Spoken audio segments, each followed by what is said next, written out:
आज का हमारा टॉपिक है इटरेशंस। इटरेशन का मतलब होता है कि कोई भी टास्क है उसको आप कई बार परफॉर्म करते हैं, तब तक परफॉर्म करते हैं जब तक आपकी कंडीशन फुलफिल नहीं हो जाती है। और वो टास्क आप परफॉर्म करते रहते हैं। किसकी मदद से करते हैं? एक वेरिएबल की मदद से करते हैं, जिसकी वैल्यू आप एवरी टाइम जब टास्क कंप्लीट होता है तो उसकी वैल्यू को चेंज कर देते हैं। तो उसके बारे में हम लोग आगे पढ़ेंगे, देखते हैं कि वैल्यू कैसे चेंज होती है वेरिएबल की। अपडेटिंग वेरिएबल्स, तो अपडेट करना है आपको वेरिएबल की वैल्यू को, जो पहले थी उससे चेंज करना है, उसी को हम लोग क्या कहते हैं? अपडेट करना। तो आपने यहाँ पे जैसे यहाँ पे लिखा x equals to x plus 1, तो आपने पहले से एक वेरिएबल डिफाइन किया है x, जिसकी वैल्यू आपने कुछ लिख दी है। सपोज हमने यहाँ पे लिखा था x इक्वल्स टू 5, तो हमने यहाँ पे x इक्वल्स टू 5 लिखा था, और अब हमने लिखा x equals to x plus 1। तो ये क्या करेगा? ये करंट वैल्यू x की लेगा, उसमें 1 ऐड करेगा और उसके बाद x में स्टोर कर देगा। मतलब x इज इक्वल टू क्या हो जाएगा? 5 प्लस 1, तो x की वैल्यू क्या हो जाएगी? 6। और ये एक इम्पॉर्टेंट पॉइंट है, देखिए जब भी आपको कोई वेरिएबल है उसकी वैल्यू को अपडेट करना है, तो अपडेट करने के पहले उसकी वैल्यू को इनिशियलाइज करना बहुत ज़रूरी होता है। अगर आप वेरिएबल की वैल्यू को इनिशियलाइज नहीं करेंगे तो अपडेट नहीं होगा, एरर आ जाएगा। उसका एग्जांपल आप यहाँ पे देख सकते हैं। बिना अपडेट किए हुए हमने यहाँ पे इनिशियलाइज किए बिना हमने यहाँ पे वेरिएबल की वैल्यू अपडेट की है। तो ये देखिए यहाँ पे क्या आ गया? Error, name error, x is not defined. क्या एरर आ गया है कि आपने x की कोई वैल्यू पहले से डिफाइन ही नहीं की है जिसे वो अपडेट करे, उसमें कोई चेंज लाए। x एक वेरिएबल है, उसमें कोई गार्बेज वैल्यू स्टोर होगी या कोई भी वैल्यू स्टोर होगी, लेकिन अगर आपने उसकी कोई वैल्यू पहले से डिफाइन नहीं की है तो उसमें अपडेटेशन नहीं हो सकता है। नेक्स्ट देखते हैं व्हाइल स्टेटमेंट। तो व्हाइल स्टेटमेंट क्या होती है? जैसे लूप्स होते हैं, अलग अलग टाइप के लूप होते हैं जिनका यूज हम लोग करते हैं कोई भी टास्क को बार बार परफॉर्म करने के लिए। तो हमारे पास कई टाइप के लूप होते हैं, व्हाइल लूप होते हैं, फॉर लूप होते हैं। तो हम यहाँ पे व्हाइल लूप के बारे में पढ़ेंगे। तो अगर कोई भी टास्क है उसको आपको कई बार परफॉर्म करना है, तो और एक्यूरेसी भी उसकी परफेक्ट होनी चाहिए, तो ये एक्यूरेसी आपको ह्यूमन से नहीं मिल सकती है। इसमें आपकी मदद कंप्यूटर्स बहुत अच्छी कर सकते हैं, क्योंकि कंप्यूटर्स की एक्यूरेसी ह्यूमन से ज़्यादा होती है। तो यहाँ पे हम इसी व्हाइल स्टेटमेंट का यूज करते हैं किसी भी टास्क को बार बार परफॉर्म करने के लिए। देखिए जैसे यहाँ पे मैंने एक वेरिएबल लिया है n, और उसकी वैल्यू हमने यहाँ पे डिफाइन कर दी है 5। तो हमने n की वैल्यू यहाँ 5 डिफाइन की हुई है, और फिर हम यहाँ पे while लूप का यूज कर रहे हैं। तो n equals to 5, while n greater than 0। ये while जो है ये कीवर्ड है, इसका आप ध्यान रखेंगे। while n ग्रेटर देन 0, उसके बाद हम लगाएंगे यहाँ पे while n ग्रेटर देन 0 का मतलब क्या है? ये तब तक चलती रहेगी, इसके बॉडी में जो भी कुछ लिखा है ये तब तक होता रहेगा जब तक वेरिएबल जो n है उसकी वैल्यू 0 से बड़ी है। जैसे ही वैल्यू 0 के बराबर या उससे छोटी हो जाएगी, तुरंत ये कंडीशन फॉल्स हो जाएगी और लूप एंड हो जाएगा। Print n equals n minus 1। तो हमने यहाँ पे क्या लिखा है? n की वैल्यू पहले से 5 है, while n ग्रेटर देन 0। तो पहली कंडीशन क्या है? n की वैल्यू 5 है, तो 5 ग्रेटर देन 0 है, यस ट्रू। तो प्रिंट क्या करेगा? 5। अब n equals to n minus 1, तो n की वैल्यू क्या हो जाएगी? 4 हो जाएगी। फिर ऊपर जाएगा, फिर n ग्रेटर देन 0 चेक होगा, तो चेक हुआ 4 इज ग्रेटर देन 0, ट्रू। तो फिर प्रिंट हो जाएगा 4। फिर n equals to n minus 1, तो n की वैल्यू क्या हो जाएगी इस बार? 3। फिर चेक होगा n ग्रेटर देन 0, तो 3 इज ग्रेटर देन 0, ट्रू। तो प्रिंट 3 हो जाएगा। फिर n की वैल्यू 3 माइनस 1 2 हो जाएगी। फिर 2 ग्रेटर देन 0, ट्रू, प्रिंट 2 हो जाएगा।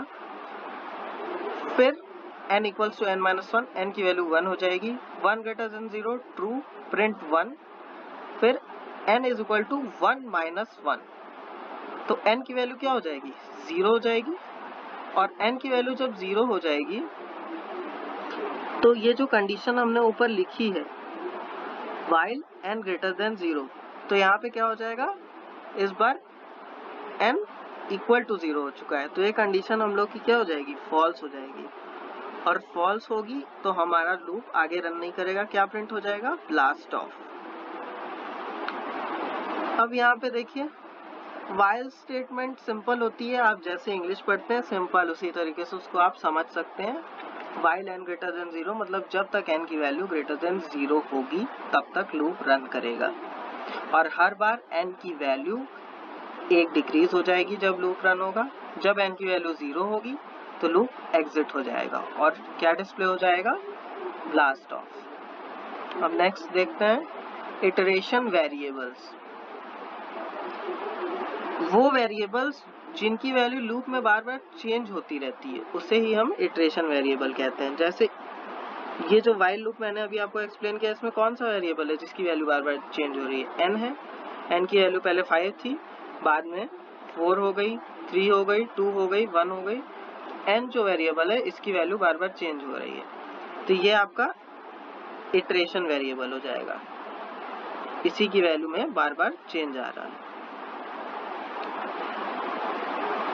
अब नेक्स्ट देखते हैं इनफाइनाइट लूप। इनफाइनाइट लूप मतलब ऐसे लूप जो एंड नहीं होंगे, वो चलते ही जाएंगे चलते ही जाएंगे, वो जो आपने उसकी बॉडी में जो भी लिखा है प्रोसेस, वो प्रोसेस बार बार होता जाएगा, उसकी कोई कंडीशन आपने नहीं इनपुट की है कि यहाँ पे जाके ये लूप एंड हो जाएगा।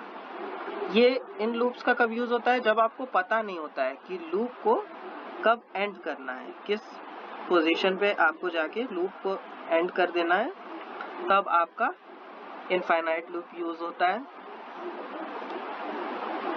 और जब भी आपको लूप से बाहर जाना हो तो आप सिंपल ब्रेक स्टेटमेंट लिख सकते हैं। ये देखिए ये ब्रेक है, ये भी एक कीवर्ड है ब्रेक, जैसे ही आप लिखेंगे तुरंत लूप से बाहर आ जाएंगे, ब्रेक लिखते ही लूप क्लोज हो जाएगा। This loop is obviously an infinite loop because logical expression on while statement is simply logical constant true। तो यहाँ पे देखिए वहां पे हमने क्या लिखा था, n ग्रेटर देन 0, तो वो जब ट्रू हो रहा था तभी नीचे की कंडीशन फुलफिल हो रही थी, तभी कंडीशन फुलफिल हो रही थी और तभी आपका लूप रन हो रहा था। लेकिन यहाँ पे हमने while के आगे क्या लिख दिया है, ट्रू ही लिख दिया है, तो ट्रू लिख दिया तो ये कभी चेंज नहीं होगा, इसका मतलब ये जो while के साथ जो वैल्यू है ये ऑलवेज ट्रू होगी, तो ये हमेशा परफॉर्म होगा, ये जो टास्क हमने यहाँ लिखा है ये कभी एंड नहीं होगा। तो हम क्या कर रहे हैं, इस लूप में एक इनपुट ले रहे हैं, अगर लाइन की वैल्यू मतलब जो यूजर इनपुट दे रहा है वो अगर इसके इक्वल है, अगर आप डन टाइप कर देते हैं तो लूप ब्रेक हो जाएगा, लूप वहीं एंड हो जाएगा, नहीं तो क्या होगा, वो लाइन प्रिंट होगी और फिर डन लिखा जाएगा। ठीक, क्या कर रहे हैं, बार बार लूप रन होगा, तब तक रन होगा जब तक कि आप डन नहीं लिख देते। आप कोई भी लाइन इनपुट करेंगे वो लाइन प्रिंट होके आ जाएगी, फिर आपसे इनपुट लेगा, लेकिन अगर आप डन लिख देंगे तो वो वहीं पे एंड हो जाएगा। अब इस पर आउटपुट देख लेते हैं हम लोग। आउटपुट क्या है, लूप कंडीशन जो है वो हमेशा ट्रू रहेगी, तो लूप रिपीटेडली बार बार रन करेगा। अब यहाँ पे हमने लिखा ये इनपुट है, जहाँ पे भी ये एरो है ये इनपुट है, तो हमने लिखा हेलो देयर, तो प्रिंट हो गया हेलो देयर, फिर हमने लिखा फिनिश, तो प्रिंट हो गया फिनिश्ड, हमने लिखा डन, तो डन लिखते ही लूप ब्रेक हो जाएगा, तो लूप ब्रेक होगा तो लाइन प्रिंट नहीं होगी, लूप ब्रेक होगा तो कौन सी स्टेटमेंट प्रिंट होगी, ये स्टेटमेंट प्रिंट होगी, ये स्टेटमेंट क्या है, डन। तो जैसे हमने डन लिखा ये वाली कंडीशन फुलफिल हो गई, तो फिर हमारा प्रिंट हो गया डन और हम लूप के बाहर आ गए। अब देखिए यहाँ पे कोई एरो नहीं है जो आपसे इनपुट मांग रही है। ठीक है, अब नेक्स्ट देखते हैं कंटिन्यू।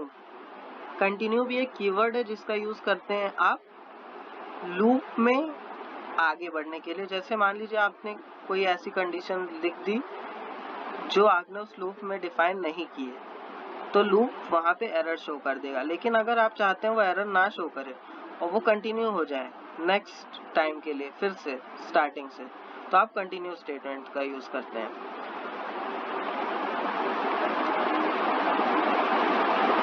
आप क्या करते हैं उसमें, जैसे मान लीजिए आपने यूजर से इनपुट मांगा और आप उस इनपुट पे लूप रन नहीं होगा, कोई भी आउटपुट नहीं आएगा, आपको उस इनपुट को पूरी तरीके से स्किप कर देना है। तो आप कंटिन्यू स्टेटमेंट का यूज करेंगे, वो बिना उसको रन किए लूप आगे बढ़ जाएगा, फिर आपसे नेक्स्ट टाइम इनपुट मांगने लगेगा। तो यहाँ पे हमने एग्जांपल लिया है, ये देखिए, ये एग्जांपल है हमारा, ये एक व्हाइल लूप है। तो हमने क्या किया, व्हाइल ट्रू, मतलब ये इनफाइनाइट लूप है ऑब्वियसली, क्योंकि ये ट्रू है तो हमेशा कंडीशन ट्रू रहेगी। ये हमसे इनपुट लेगा। अगर लाइन जीरो का क्या मतलब है, आप जब कोई इनपुट करते हैं तो वो ऐसे स्टोर हो जाती है, 0 1 2 स्ट्रिंग ऐसे स्टोर रहती है और डॉट डॉट डॉट। तो यहाँ पे ऐसे आपका स्टोर रहता है। आप जब इनपुट किए तो अगर आपकी लाइन के पहले लेटर जो है वो हैश है, क्या है, हैश, तो क्या हो जाएगा, वो स्किप कर देगा, उसको प्रिंट नहीं करेगा और फिर नेक्स्ट टाइम इनपुट मांगने लगेगा। अगर आप डन लिखते हैं, जो कि यहाँ पे लिखा है, जो पिछले लूप में भी कंडीशन थी, तो लूप तुरंत ब्रेक हो जाएगा, बाहर आ जाएगा। और आप कुछ भी लिखेंगे तो वो लाइन प्रिंट होके आएगी। क्या होगा, पहले अगर कंडीशन ट्रू है तो ये आपसे इनपुट मांगेगा, इनपुट आप जो भी करेंगे वो प्रिंट होके आ जाएगा। अगर आपने जो इनपुट किया है उसका पहला लेटर हैश है तो वो प्रिंट नहीं होगा, फिर से वो इनपुट मांगने लगेगा। और अगर आपने जो इनपुट किया वो डन है तो ये डन प्रिंट कर देगा और लूप एग्जिट हो जाएगा। अब हम इसका आउटपुट देख लेते हैं। हमने यहाँ पे इनपुट किया, ये देखिए, ये इनपुट किया हमने, जहाँ पे भी एरोज बनी है, हमने प्रिंट किया हेलो देयर, तो हेलो देयर प्रिंट हो गया। हमने प्रिंट किया हैश डोंट प्रिंट दिस, तो हमारा ये पहले 0th पोजीशन पे क्या था, हैश। तो कंटिन्यू स्टेटमेंट से क्या हुआ, ये वाली लाइन एग्जीक्यूट नहीं हुई, ये सीधे अगली बार लूप रन हो गया, फिर से ये आपसे इनपुट मांगने लगा विदाउट प्रिंटिंग दिस लाइन। फिर हमने लिखा प्रिंट दिस, तो प्रिंट हुआ। फिर हमने लिखा डन, तो वो कंडीशन मेट हो गई जिसपे हमने लूप ब्रेक करने के लिए कहा था। अगर डन होता है तो यहाँ डन लिखा और लूप ब्रेक हो गया। इसमें क्या हुआ है, हर लाइन जो हमने लिखी है वो प्रिंट हुई है, सिवाय उस लाइन के जिसमें हमने हैश का यूज किया था।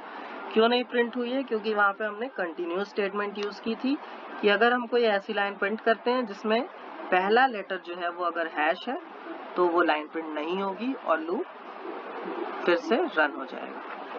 आगे देखते हैं फॉर लूप। अब हम लोग ने व्हाइल लूप देख लिया है, फॉर लूप क्या करता है ये देख लेते हैं, कैसे डिफाइन करते हैं, कहाँ इसका यूज होता है। आपको ऐसे भी कई जगह यूज करना पड़ेगा लूप का, जहाँ पे आपको कुछ ग्रुप ऑफ थिंग्स दी हैं उसमें से आपको कुछ ढूंढना है, तो उसके लिए फॉर लूप का यूज होता है ज्यादातर।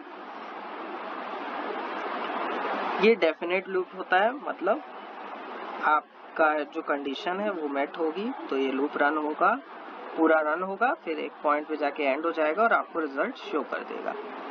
तो हमने यहाँ पे एक एरे डिफाइन कर दिया है, लिस्ट डिफाइन कर दी है। लिस्ट के बारे में हम लोग आगे पढ़ेंगे, पहले आप बस समझ लीजिए इसको क्या करते हैं। Friends equals to Joseph, Glenn, Sally. तो हमने यहाँ पे एक जोसेफ है, पहला हम लोग का जो एलिमेंट है वो जोसेफ है, दूसरा जो है वो ग्लेन है, तीसरा है सैली। तो अब हम क्या करेंगे यहाँ पे, हम फॉर से क्या कर रहे हैं, एक हमने वेरिएबल बनाया फ्रेंड। ये फ्रेंड एक वेरिएबल है, ये कोई कीवर्ड नहीं है। हम इसकी जगह आप एक्स भी लिख सकते हैं, आप कुछ भी लिख सकते हैं। तो हमने लिखा for friend in friends print happy new year comma friend. मतलब ये क्या करेगा, इस पे इटरेट करेगा, पहले इस पे जाएगा, पहले जोसेफ के पास जाएगा, फिर ग्लेन के पास जाएगा, फिर सैली के पास जाएगा और जो भी हमने यहाँ लिखा है वो प्रिंट होगा। हमने लिखा print happy new year friend, तो फर्स्ट टाइम क्या होगा, ये जोसेफ पे रहेगा तो क्या प्रिंट हो जाएगा, हैप्पी न्यू ईयर जोसेफ।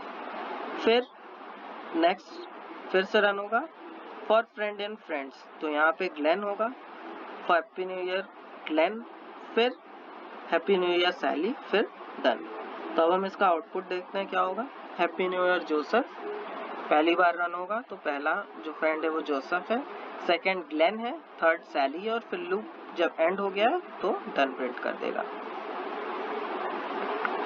इसमें क्या होगा, एक एक फ्रेंड को 1 by 1 जो होता है, फ्रेंड वेरिएबल जो है वो इटरेट कर रहा है 1 by 1 एक एक फ्रेंड पे, तो 1 by 1 हर फ्रेंड का नाम प्रिंट होगा हैप्पी न्यू ईयर के बाद। अब आपको डाउट हो रहा होगा कि व्हाइल लूप और फॉर लूप में डिफरेंस क्या होता है। व्हाइल स्टेटमेंट इनडेफिनेट लूप होता है बेसिकली, मतलब तब तक ये रन होता है जब तक कोई कंडीशन फॉल्स नहीं हो जाती, तब तक ये लूप रन होता रहता है। और फॉर लूप क्या होता है, ये तब यूज होता है जब आपके पास सेट ऑफ आइटम्स है और उसमें आपको रन करना है। सपोज आप कर लीजिए आपके पास एक बॉक्स है, उसमें आपके पास ढेर सारे और बॉक्सेस हैं, तो आपको फाइंड करना है सबसे बड़ा बॉक्स कौन सा है या सबसे बड़ा नंबर कौन सा है। आपके पास ढेर सारे नंबर हैं, तो 10 नंबर हैं, तो फॉर लूप का आप यूज करेंगे, वो 10 टाइम्स रन होगा, मतलब जितने उसमें नंबर है उतने टाइम्स, और जो बिगेस्ट नंबर है उसको शो कर देगा। व्हाइल लूप क्या होता है, ये इनडेफिनेट होता है, ये तब तक रन होता रहता है जब तक कंडीशन फॉल्स ना हो जाए। Next maximum and minimum loops, तो ये बेसिकली एक प्रोग्राम है जो बहुत ही फेमस प्रोग्राम है मैक्सिमम और मिनिमम वैल्यू को फाइंड करने के लिए। तो यहाँ पे मैक्सिमम वैल्यू फाइंड करने के लिए प्रोग्राम लिखे हैं हम, लार्जेस्ट इक्वल्स टू नन, ये एक लार्जेस्ट वैल्यू हमने डिफाइन कर दी है वेरिएबल की, इसकी वैल्यू है नन। नन मतलब इसमें कुछ स्टोर नहीं है, कोई नंबर नहीं, कोई गार्बेज वैल्यू नहीं, ये एम्प्टी है। फिर प्रिंट हमने कर दिया है बिफोर लार्जेस्ट, ठीक है। अब यहाँ पे हमने क्या किया है, इटरेशन वेरिएबल, ये एक वेरिएबल है, इसकी जगह आप कुछ भी कर सकते हैं। ये हमारी लिस्ट है जिसमें हमारे सारे नंबर्स हैं, इसमें से हमें लार्जेस्ट नंबर फाइंड करना है। तो ये क्या करेगा, एक एक नंबर पे इटरेट करेगा, पहले 3, फिर 41, फिर 12, फिर 9, फिर 74 एंड देन 15। तो यहाँ पे हमने इसकी बॉडी में क्या डिफाइन किया है, इफ लार्जेस्ट इज नन और hitter variable is greater than largest. अगर लार्जेस्ट वेरिएबल जो है, ये जो लार्जेस्ट वेरिएबल हमने डिफाइन किया, इसकी वैल्यू अगर नन है या फिर ये जो वेरिएबल है इसकी वैल्यू लार्जेस्ट से बड़ी है, तो लार्जेस्ट में इटर वेरिएबल, इटरेशन वेरिएबल की वैल्यू स्टोर हो जाएगी। तो पहले जब लूप रन होगा तो इटरेशन वेरिएबल की वैल्यू क्या होगी, 3 होगी, तो लार्जेस्ट की वैल्यू नन है और इटरेशन वेरिएबल की वैल्यू लार्जेस्ट से बड़ी है, तो लार्जेस्ट की वैल्यू नन है, ये कंडीशन फुलफिल हो गई, तो लार्जेस्ट में क्या स्टोर हो जाएगा, 3। अब फिर अगली बार लूप रन होगा तो क्या होगा, इटरेशन वेरिएबल की वैल्यू 14, लार्जेस्ट की वैल्यू नन है, नहीं, लार्जेस्ट की वैल्यू अब क्या हो चुकी है, 3 हो चुकी है, तो लार्जेस्ट की वैल्यू 3 हो गई है यहाँ पे।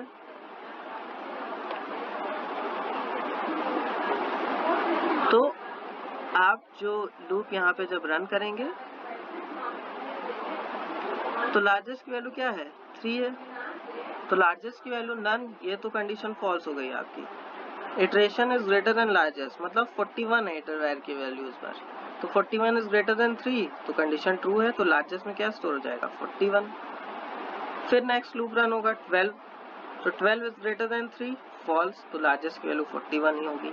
फिर 9 के लिए रन होगा तो 9 भी स्मॉल है तो नहीं होगा, लार्जेस्ट की वैल्यू 41 ही होगी। लेकिन जब 74 हो जाएगी, मतलब लूप जब 5th टाइम रन होगा तो 74 हो जाएगी, और 74 होते ही largest is smaller than iteration variable, ये कंडीशन ट्रू हो जाएगी, तो लार्जेस्ट में 74 स्टोर हो जाएगा। फिर 15 के लिए रन होगी, 15 स्मॉलर होगा तो कुछ नहीं होगा। फिर यहाँ पे ये आपका लूप एंड हो जाएगा क्योंकि आपके लिस्ट के सारे आइटम्स खत्म हो चुके हैं। अब देखिए इसका आउटपुट क्या आएगा, ये आपका आउटपुट है। तो पहले लूप 3 आएगा। 3 क्यों? इटरेशन वेरिएबल की वैल्यू 3 है और लार्जेस्ट में भी 3 स्टोर हो गया है। अगले बार क्या हुआ है, लार्जेस्ट 41 है और इटरेशन की वैल्यू भी 41 है। फिर अगली बार इटरेशन की वैल्यू तो 12 है पर लार्जेस्ट में 12 स्टोर नहीं होगा। क्यों नहीं होगा? क्योंकि वो इटरेशन वेरिएबल से बड़ा है। ऐसे ही आपका आउटपुट कंटिन्यूसली आता जाएगा और लास्ट में हमने लार्जेस्ट में जो वैल्यू स्टोर है उसको प्रिंट कर दिया है। अब ये स्मॉलेस्ट के लिए है, तो स्मॉलेस्ट की वैल्यू हमने नन स्टोर कर दी है। फिर हमने सिंपली लूप चलाया जैसे लार्जेस्ट के लिए चलाया था, इफ स्मॉलेस्ट इज नन और iteration variable less than smallest, तो smallest is equals to iteration variable. ये भी सिंपल है। अगर इसकी वैल्यू स्मॉलेस्ट की वैल्यू नन है तो उसमें स्टोर हो जाएगी जो वैल्यू, तो अभी फर्स्ट टाइम तो नन होगी तो स्मॉलेस्ट की वैल्यू क्या हो जाएगी 3। अगले बार जब लूप रन होगा तो इटरेशन वेरिएबल की वैल्यू 14 होगी, इटरेशन की value less than greater than है तो स्मॉलेस्ट की वैल्यू 3 ही रहेगी। फिर अगली बार रन होगा तो 12 भी ग्रेटर देन स्मॉलेस्ट है तो उसमें भी स्मॉलेस्ट की वैल्यू चेंज नहीं होगी। तो लूप ये पूरा रन हो जाएगा क्योंकि और कोई भी नंबर 3 से बड़ा नहीं है, तो ये लूप रन होता जाएगा 1 by 1 और iteration variable is less than smallest. ये वाली कंडीशन आपकी कभी फुलफिल नहीं होगी 41 to 15, क्योंकि 3 जो है वो पहले से स्टोर है स्मॉलेस्ट में, वो स्मॉलेस्ट नंबर है। फिर लास्ट में हम प्रिंट कर देंगे स्मॉलेस्ट 3। अब आपका आज का चैलेंज क्या है, आपको एक प्रोग्राम बनाना है जो यूजर से इनपुट लेगा 5 सब्जेक्ट्स के मार्क्स का। आप इनपुट लेंगे, 5 वेरिएबल आप ले लीजिएगा, उसमें आप स्टोर कर लेंगे 5 सब्जेक्ट्स के मार्क्स और फिर आप परसेंटेज निकालेंगे और ग्रेड भी निकालेंगे। जो परसेंटेज आएगा उस हिसाब से क्या ग्रेड आना चाहिए ये आप शो करेंगे। और ये सब आपको करना है यूजिंग अ फंक्शन, मतलब आपको एक फंक्शन डिफाइन करना है जो परसेंटेज और ग्रेड निकाले।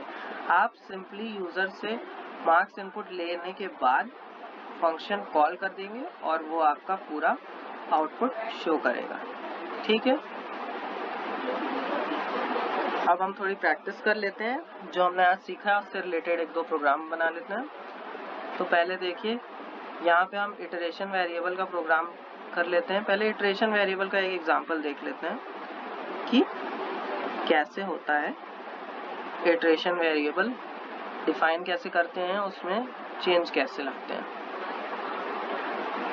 तो यहाँ पे how to iterate a variable ये हम देखेंगे।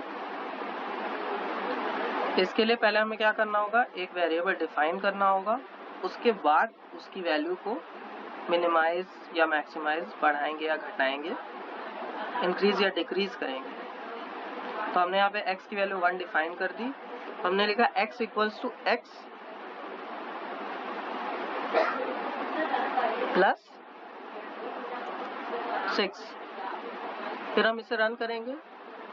प्रिंट x करने के बाद x की वैल्यू पहले हमने क्या की है 1 और फिर बाद में लिख दिया x equals to x plus 6। तो x की वैल्यू क्या हो जाएगी 1 प्लस 6 इक्वल्स टू 7। तो यहाँ पे हमारा 7 आना चाहिए। यहाँ पे हमने प्रोग्राम रन किया, ये देखिए 7 आ गया है आउटपुट। x की वैल्यू पहले 1 थी, फिर हमने 1 ऐड किया 6 में तो 7 हो गया और फिर हमने उसे प्रिंट कर दिया। अब हम नेक्स्ट देखेंगे कि विदाउट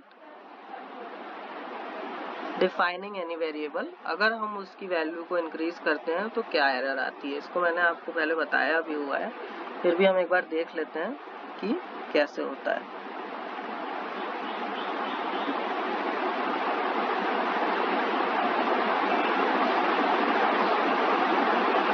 तो यहाँ पे हमने वेरिएबल डिफाइन किए नहीं किया है, x equals to x plus 25 ऐसे ही लिख दिया और फिर प्रिंट कर दिया। अब हम इसको रन करेंगे तो एरर आएगा।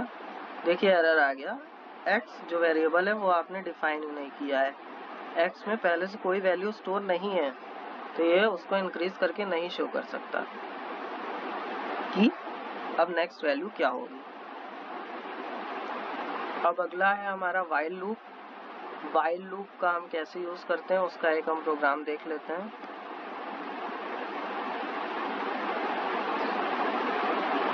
तो ये वाइल लूप है हमारा। यहाँ पे वाइल लूप का एक प्रोग्राम देखेंगे।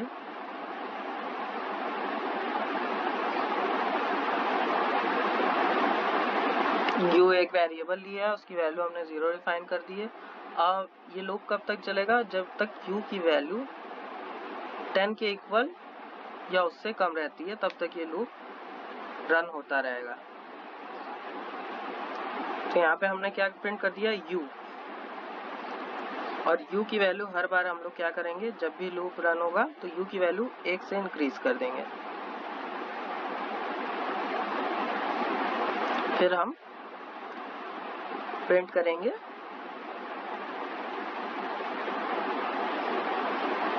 डन। मतलब अगर आपका लूप रन हो जाएगा, पूरा प्रोग्राम रन हो जाएगा तो लास्ट में डन प्रिंट होके आ जाएगा। अब हम इसको रन करके देखते हैं हमारा आउटपुट क्या आता है। यहाँ पे हमने रन किया, देखिए u की वैल्यू 0 थी तो पहले 0 प्रिंट हुआ, फिर u की वैल्यू 1 से इंक्रीज हुई, u less than equal to 10 तो 1 लेस देन 10 है तो 1 प्रिंट हो जाएगा। सिमिलरली 10 तक प्रिंट होगा, लेकिन 11 पे क्या होगा? 11 is not less than equal to 10 तो कंडीशन फॉल्स हो जाएगी, तो लूप के बाहर आ जाएगा और प्रिंट क्या कर देगा? डन।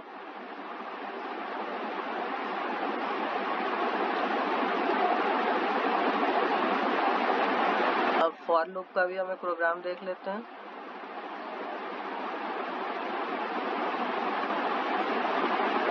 फॉर लूप के प्रोग्राम के लिए हमें पहले लूप डिफाइन करना होगा फॉर का यूज करके। तो यहाँ पे हमने किया है फॉर x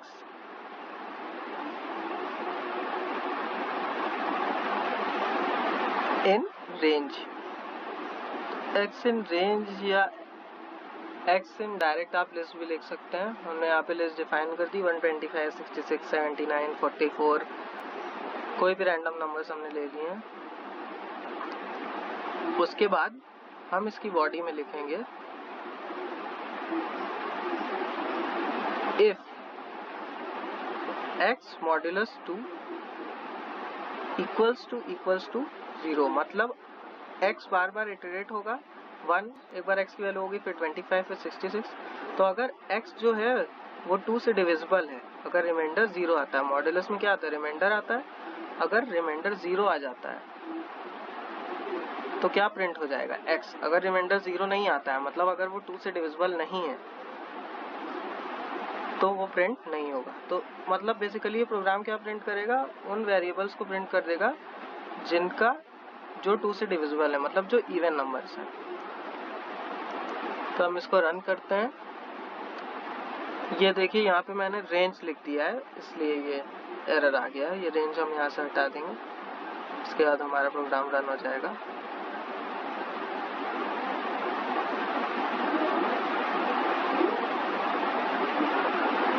तो हम डायरेक्ट यहाँ पे फॉर x इन, यहाँ पे लिस्ट आप डिफाइन कर दीजिए जो भी है, उसके बाद रन करेंगे। तो हमने यहाँ पे प्रोग्राम रन किया और देखिए 66, 44, 8, 96। अगर आप यहाँ पे लिस्ट देखें, यहाँ पे जो लिस्ट हमने डिफाइन की है नंबर्स की, ये देखिए इसमें केवल यही चारों नंबर्स हैं जो 2 से डिविजिबल हैं और वो प्रिंट हो गए। अगर वो नंबर 2 से डिविजिबल होंगे तभी प्रिंट होगा, अदरवाइज प्रिंट नहीं होगा। तो ये वो बहुत सारे नंबर्स प्रिंट हो गए और फिर उसके बाद डन प्रिंट हो गया है, क्योंकि हमारा जो प्रोसेस है वो कंप्लीट हो गया है। तो आज हमने इटरेशन वेरिएबल्स और लूप्स के बारे में पढ़ लिया है। आपको मैंने असाइनमेंट भी दिया है, जो चैलेंज दिया है आप उसको करने की कोशिश करेंगे। वो पिछले जो लेक्चर था उससे रिलेटेड है। इसका असाइनमेंट मैं नेक्स्ट लेक्चर में दूंगा। और जो भी आज आप पढ़े हैं उसकी आप प्रैक्टिस करिए, और प्रैक्टिस करना बहुत ज़रूरी है। आप जब तक खुद से कोड नहीं लिखेंगे आपको प्रोग्रामिंग नहीं आएगी। वीडियो देख लेने से या क्लास अटेंड करने से प्रोग्रामिंग नहीं आती है। जब तक आप खुद बैठ के प्रोग्रामिंग नहीं करते हैं, खुद से सोच के कुछ नए प्रोग्राम्स नहीं बनाते हैं, आपको प्रोग्रामिंग नहीं आएगी। तो आप खुद प्रैक्टिस करिए और नेक्स्ट लेक्चर में हम अगला टॉपिक पढ़ेंगे। अगर आपको सब कुछ समझ में आ गया हो और आपको लगता है कि आपके कोई फ्रेंड्स है जो भी प्रोग्रामिंग सीखना चाहते हैं, तो आप उनसे भी ये वीडियो शेयर कर सकते हैं और चैनल को सब्सक्राइब करना मत भूलिएगा। Thank you.